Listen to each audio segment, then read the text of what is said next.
History tells the story of the world and of our lives.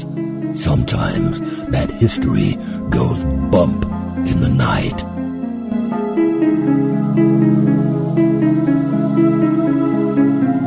Broadcasting from the center of oddity and the supernatural in Central Florida, it's the History Goes Bump podcast.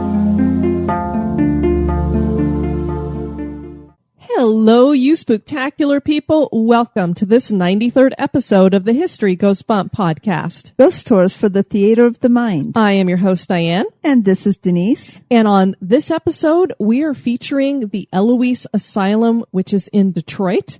And we are joined by special guest Bill Clayton.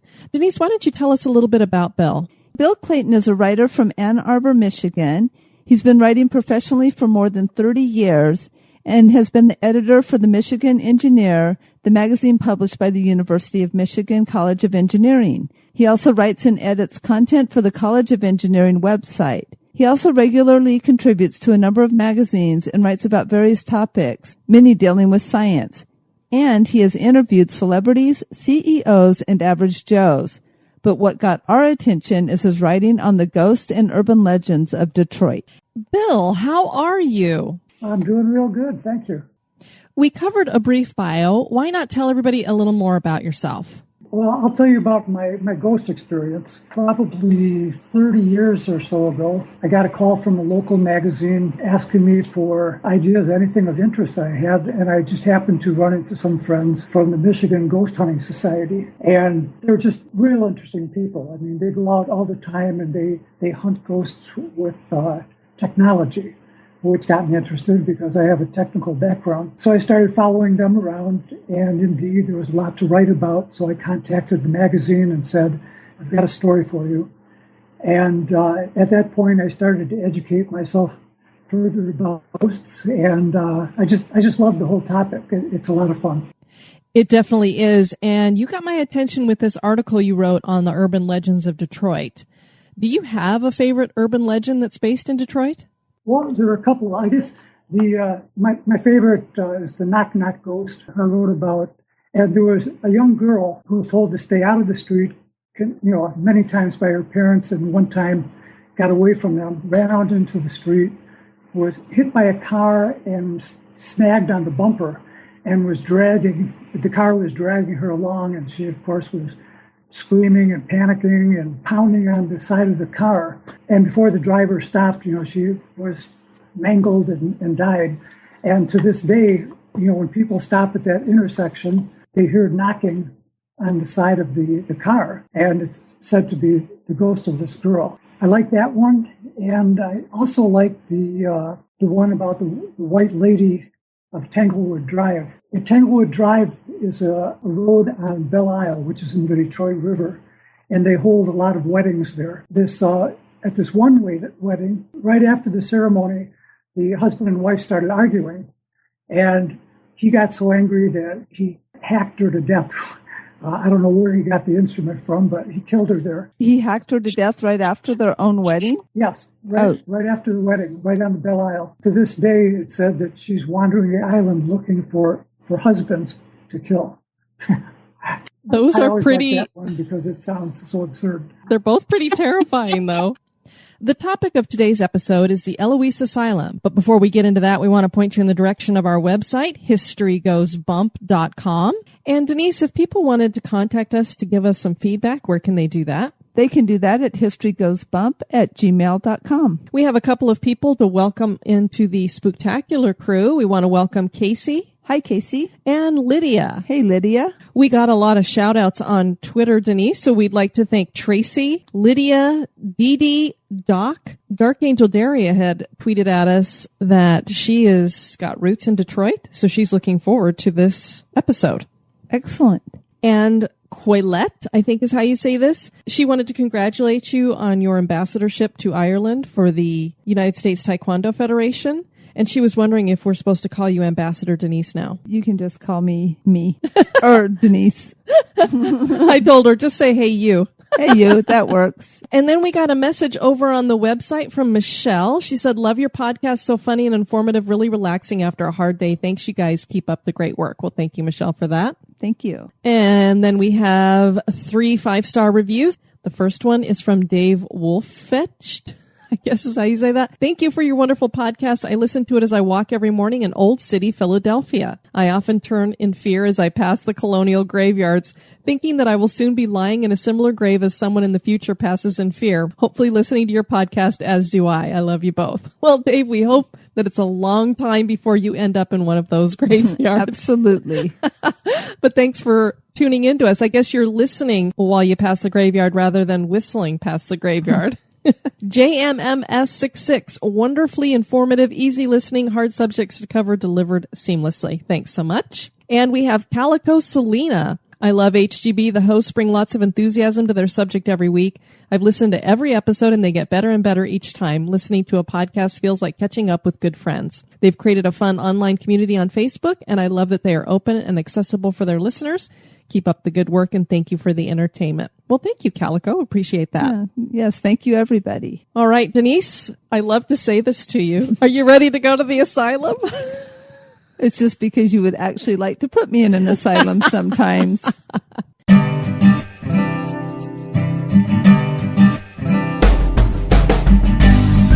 Become an executive producer of the History Goes Bump podcast for as little as $1 a month.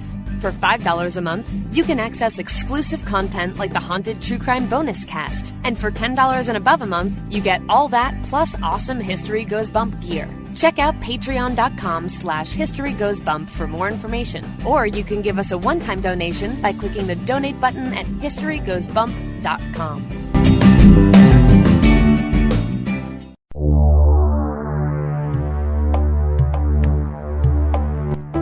Welcome to this moment in Oddity history. In January 1941, the Radio Intelligence Division of the Federal Communications Commission picked up the signals from an unauthorized radio inside an apartment building in the Bronx. The FBI was notified, and the G-men were on the case. They started investigating stores that sold parts that could be used to build shortwave radios. They found a store in Manhattan whose owner thought that a certain customer had been acting nervous and paranoid. That man was Joseph Klein, and he was a German-American. He shared his apartment with 2 other men, one of whom had been a German officer, and the other that was a Russian. Both men had become citizens, but their loyalties were not with America. The former officer had been called to Germany and trained as a radio operator and sent back to America as a sleeper. The Russian had been trained in Germany in the sending and receiving of coded messages by radio. The G-men were able to pick up the radio messages sent by the spies, but they could not figure out the code. The Nazis used published books to design their code. In order to crack the code, the G-men would need to find out what book was being used. They had seen one of the spies pick up a book at a Yorkville store, but they did not see the title. The store stamped the inside of its books, so if they could enter the apartment and find the Yorkville book, they would have their code breaker. The G-men's hands were tied. It was illegal for them to enter the apartment without a warrant, and a warrant would tip their hands. So they enlisted the services of an unlikely person, a cleaning lady. The woman was very excited to help, but she also was scared because if she was caught, she might be killed. She called the G-men a few days later and told them that she found only one book in the apartment that was stamped by the Yorkville store. It proved to be the key to the code. The G-men continued to collect and decode messages and foiled the Nazi spy ring. The fact that they did it with the help of a cleaning lady is odd.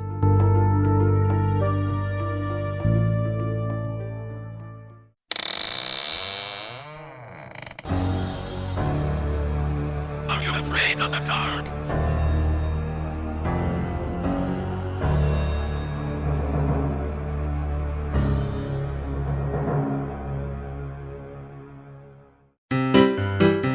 This day in history.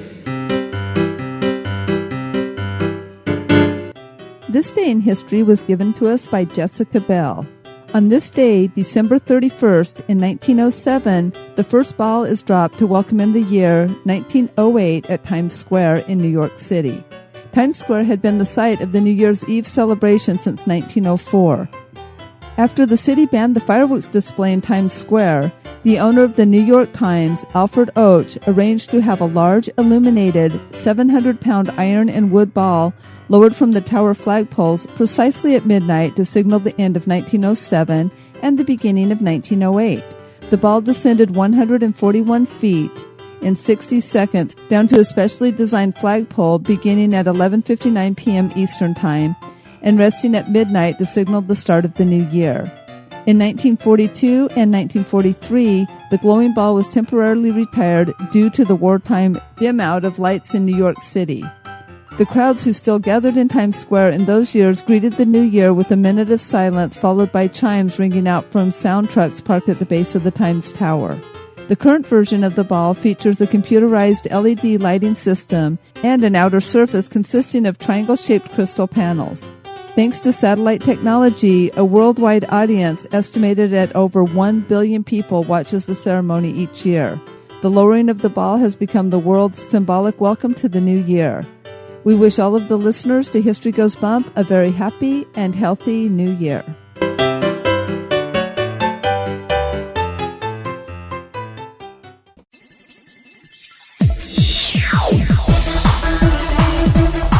You're listening to History Goes Bump.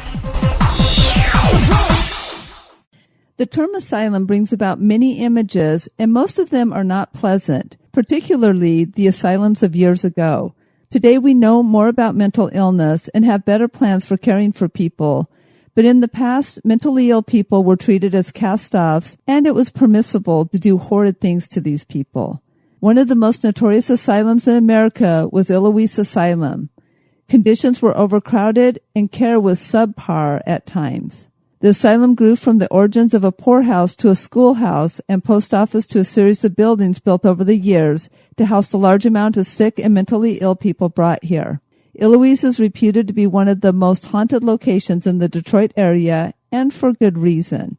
There is also a cemetery nearby named Butler Cemetery that has a reputation for being haunted as well. Join us as we explore the history and the hauntings of the Eloise Asylum.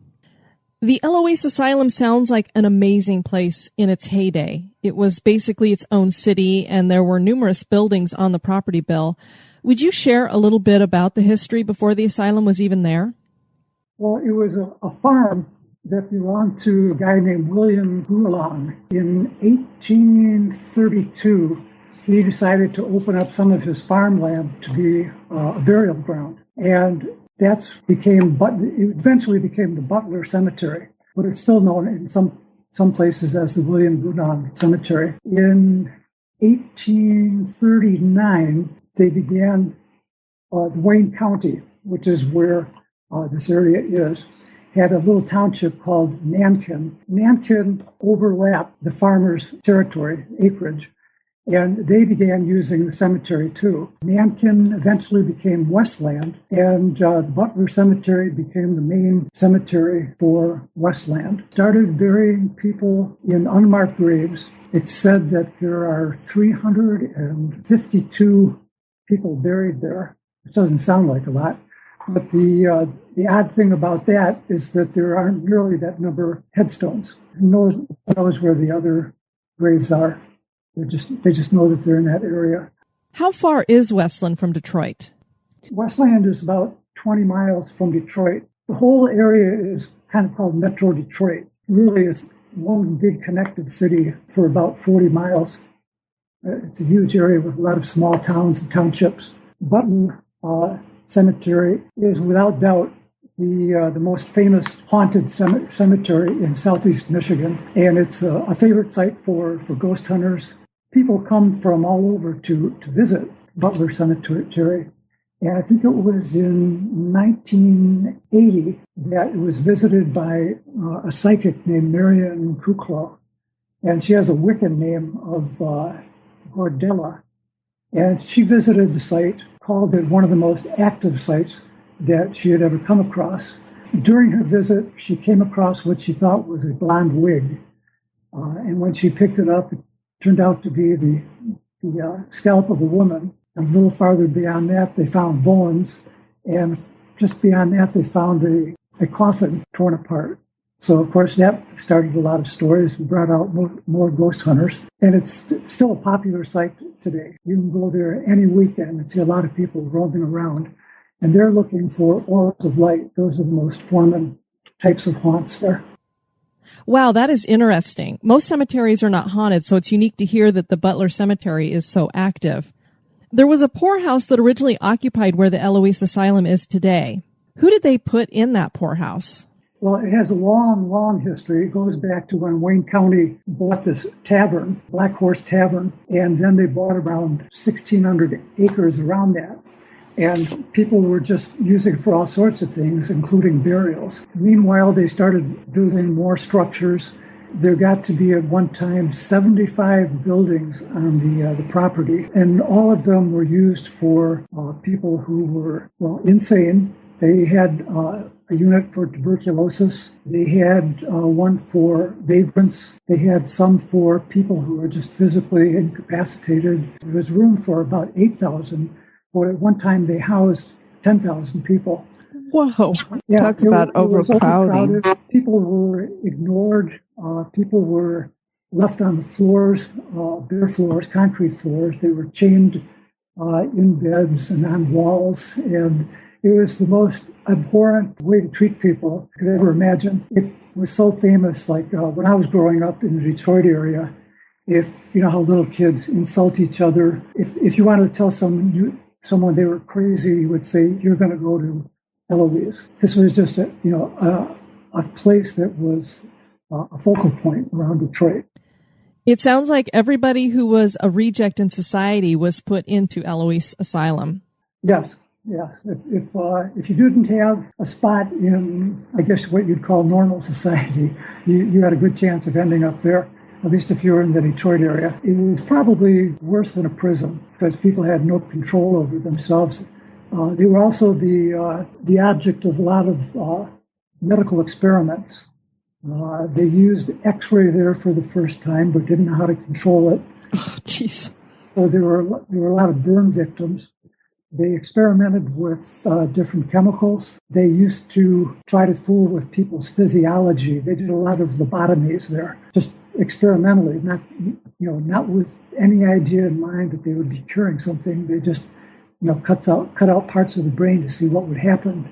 These people were treated like dirt. They were worthless. We did have a number of interesting inmates over the years. There was one guy, Elijah McCoy, and he was an inventor. He invented a self-oiling steam engine, and not long after that, started to lose it. He went insane. But during that time, if you had one of these engines, people would say, well, that's the real McCoy. And that's where that phrase came from.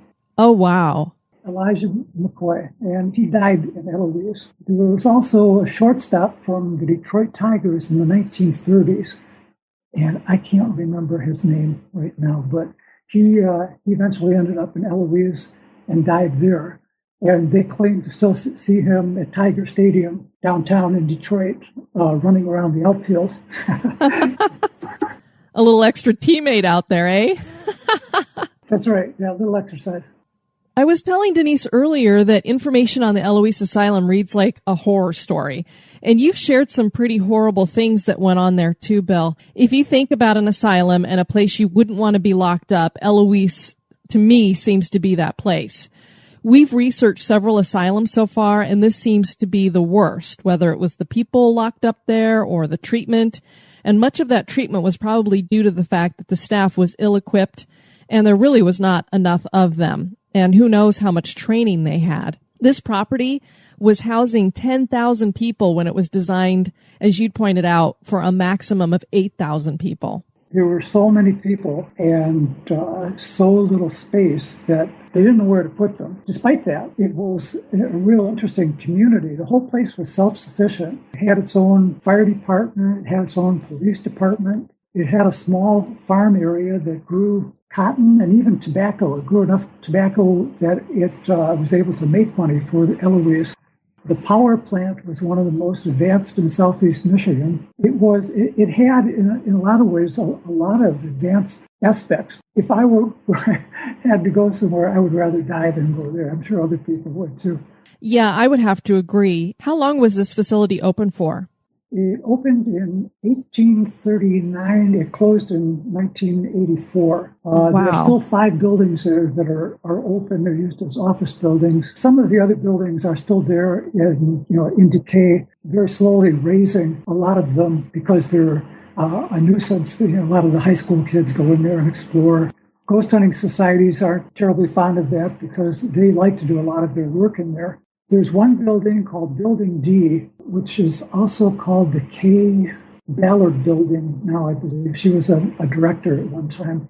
And there are claims that they see ghosts in the third floor hallway all the time. I don't know why the third floor, but that's where they see them.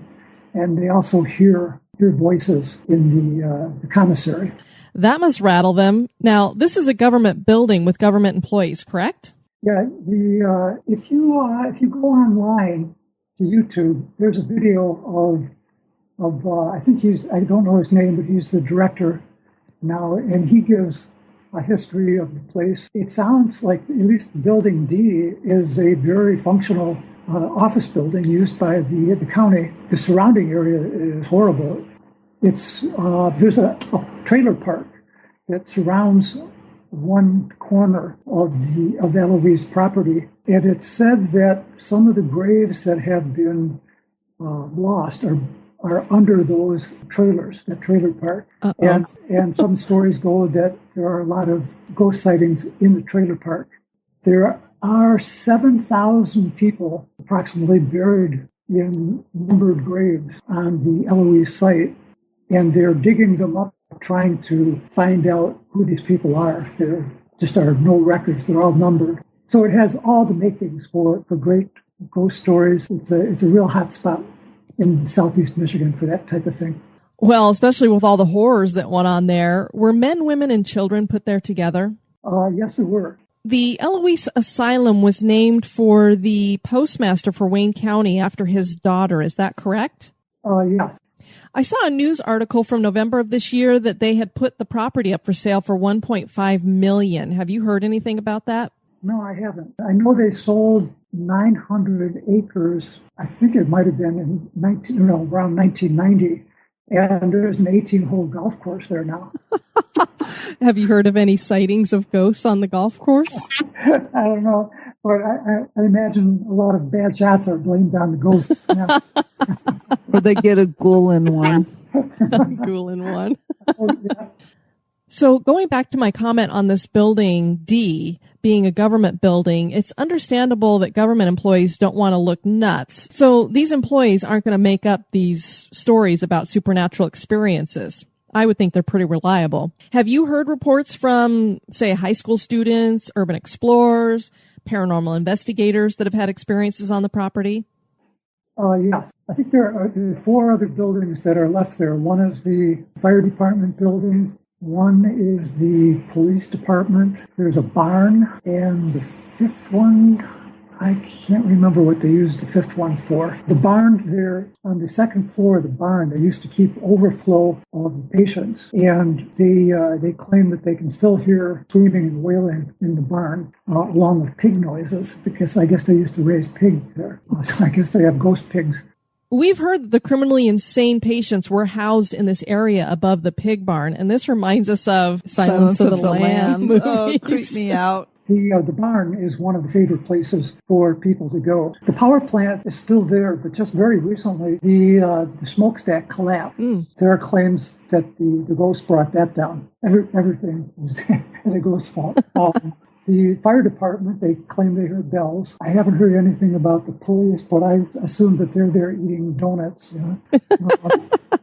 But those buildings are still there. The police department and the fire department, I think, are now, but they're recognized by the state. They can never be torn down. They're historical buildings on the historic registry. Do they have plans other than this golf course to develop the land, like building condos or something?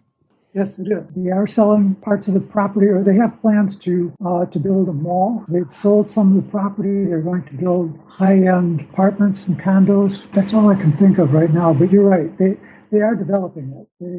It's so much property and it's valuable. And I think they might begin farming again, too. It's very fertile land. Oh, I bet, with 7,000 bodies buried there.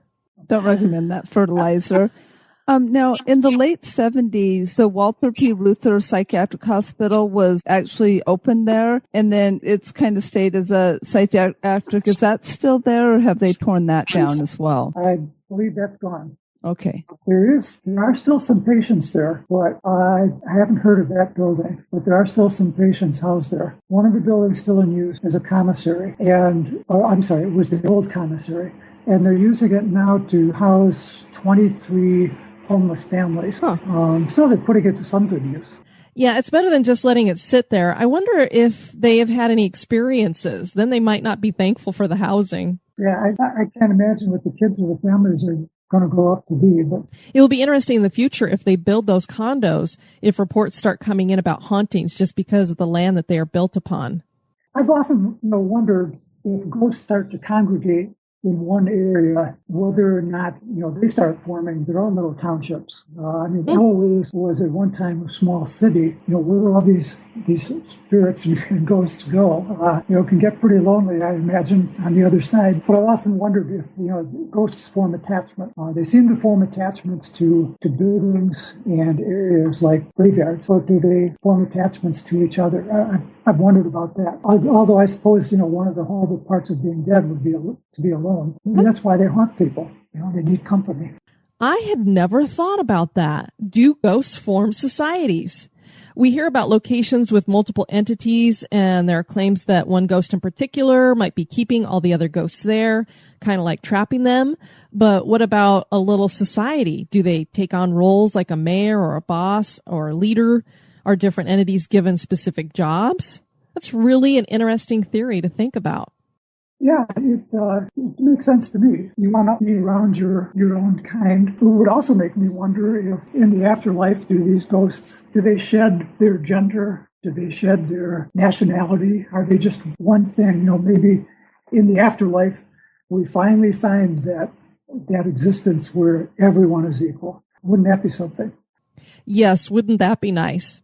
Do you have a theory about what a ghost is?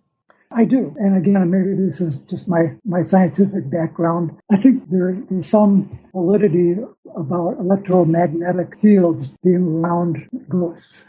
Where does the energy go when something dies? If all energy and matter is exchangeable, and if it's always conserved, which is the law of physics, where does it go after the body dies? One theory might be electromagnetic radiation. And some of the instruments that the ghost hunter societies carry are these electromagnetic field detectors. They also carry thermometers. Temperatures drop, supposedly, when you're in the presence of a ghost. And that's consistent, too, with electromagnetic fields. So from a scientific standpoint, I'd say that there are a lot of ghosts floating around like little magnets.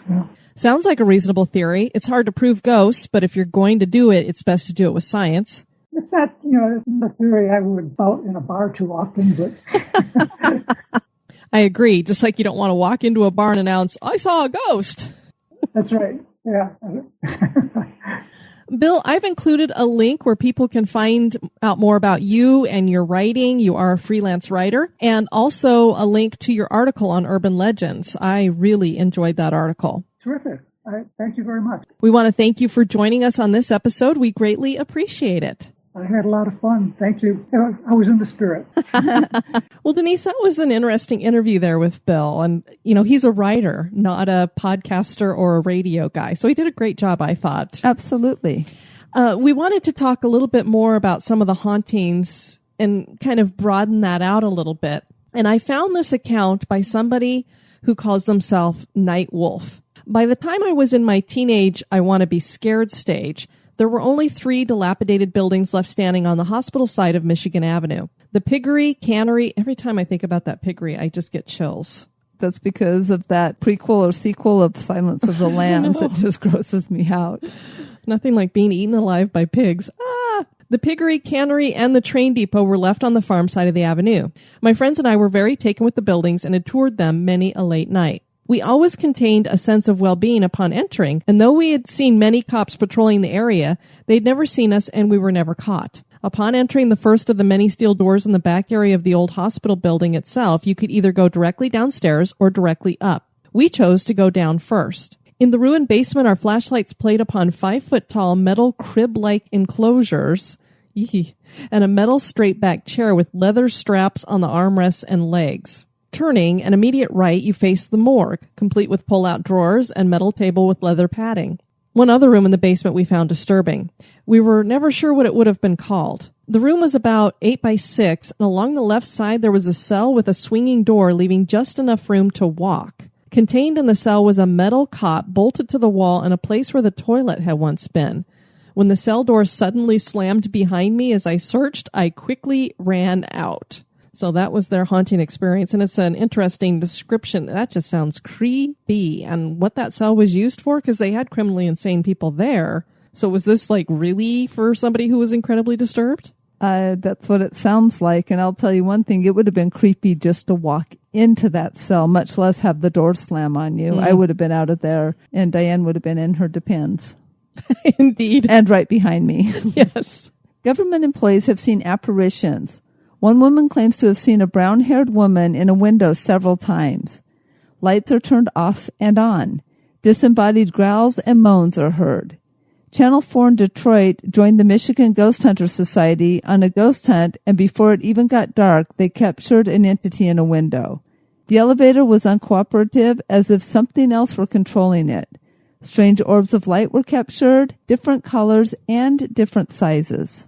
Yeah, it's an interesting video. You can find that on YouTube of Channel 4 visiting the Eloise Asylum. And, you know, orbs, take them or leave them, but some of them were quite interesting. She did take the pictures to a photo expert, and he said he really could not explain many of them. Especially there was one orb that seemed like it was kind of cut off in the door frame, which means that it would have been behind the door frame. And I don't think I've ever seen an orb caught that way. Usually orbs are floating in front of stuff because you're catching dust that's pretty close to the camera lens when you're getting an orb. So it really wouldn't seem like it was. It kind of gave depth to the orb that because it was kind of taken from a distance. So what have you. But it was interesting to watch this woman from Channel 4. Generally, you don't think a regular news station will go in and do a ghost hunt and have things happen. But lately that's been happening quite a bit. And this woman was like, wow, this is weird. A poem was written about Eloise Asylum back on May 29th, 1979 by Joseph Michael Slezak. And he named it Eloise, the Passing of a Friend. And while we've talked about how horrid things were at this location, Denise, this poem kind of gives it a feeling of maybe it wasn't quite so bad all the time. When first we met, she stood tall and proud, her family 10,000 strong. From A to N, each blade of grass hand-clipped, lest it grow too long. Unfortunately, it is no longer so, for that, my friend, was 2 decades ago. The bingos, the dances, the movies, the games, the carnival when summer came round, the neat tulip beds, the walks on the lawn, group laughter is such a sweet sound. Unfortunately, it is no longer so, for that, my friends, was 2 decades ago. There were fresh oven smells from the bakery, where the bread was far better than all. Yes, the shops and the store and the post office, too, were there if you wanted to call. Unfortunately, it is no longer so, for that, my friend, was 2 decades ago. Can you tell me why it all worked so well back when we first met? And now weeds replace lawn, and from dead buildings we feel the doom that decay begets. Unfortunately, it is now so, for I write this, my friend, but 2 days ago. That is an interesting poem, because you wonder if it was actually an inmate or somebody who lived in the community. Yeah, I don't know. Or I said inmate. I guess that would be patient. I'm sorry. Patient, not an inmate, yes. Although some of them were criminally insane, which to me is, there's not much of a difference there. So perhaps the time spent at Eloise Asylum was not always unpleasant. Maybe some former residents find it hard to leave. Have the bad experiences of some patients led to negative energy and hauntings on the property? Bodies have been disturbed and built over. Has this caused spirits to be at unrest? Is the Eloise Asylum haunted? That is for you to decide. And Denise, since we just got done talking about an asylum and these hospitals, we might as well stay on a roll. We're going to do another one on the next episode. We're going to have Sylvia Schultz on with us to talk about the Peoria State Hospital. It's a fascinating place, and she's definitely an expert on it. So I think you guys will really enjoy that. Absolutely. And the really neat thing about Sylvia is not only is she an expert about the hospital, but she's also had some of her own personal experiences in the hospital as well. So it was definitely a fascinating interview. We're so glad that you've joined us for this one. I have been your host, Diane. And this has been Denise. You take care now. Bye-bye. Executive producers of this episode have been Dave and Ann, Melissa, Levi, Nicole, Jade, Sharon, Jen, April, Katie, Stephen, Heather, Amy, Tanya, Leanna, Laura, Seth, Tracy, Josh, Barbara, Ashley, Griffin, David, Wendy, Dan, Janice, Roger, John, Laura, and Homeworks. Thank you. Societies rise and societies fall. When the time comes, one society steps forward to build a better future. The Wicked Library, Kettle Whistle Radio, Night Story Podcast, Prog Watch, Red Horse Radio, The Lift, History Goes Bump. Listen, the M Writing Podcast. Society 13. Rebuilding society, one podcast at a time. Have a spooky experience that occurred at an historic location? Want to give us feedback or have a suggestion for the show? Share it with us at historygoesbump@gmail.com.